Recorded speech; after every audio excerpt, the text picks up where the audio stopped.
अस्सलाम वालेकुम दोस्तों, की हाल चाल है? तबीयत से ठीक है? अच्छा यार, जिदा कि तुहानू ना अपने काम की रूटीन के बारे तरतीब के बारे मैं अपना काम समझा रहा सीगा।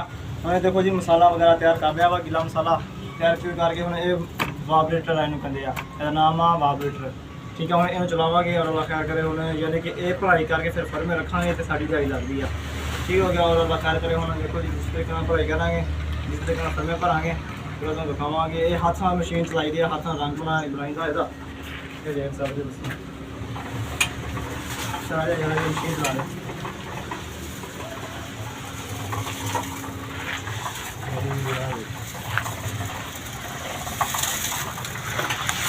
सफेद रंग तैयार हो रहा है। सफेद रंग ये जी सफेद टाइल बनती है ना, सफेद टाइल इस सफेद रंग तैयार किया वा। चल यार बिस्मिल्लाह कर दे। चल बिस्मिल्लाहिर्रहमानिर्रहीम।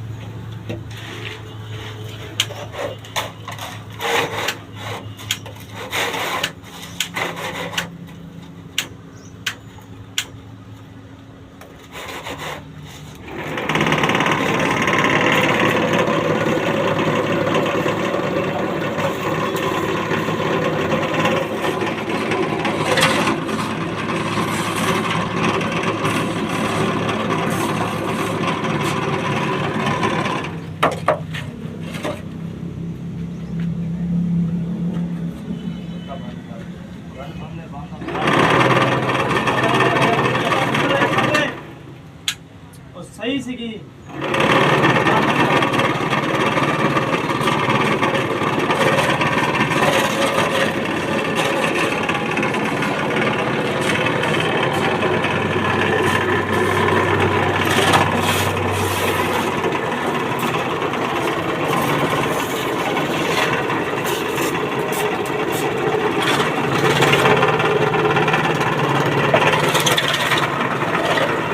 मौसम खराब आ रहा है, थोड़ी स्लो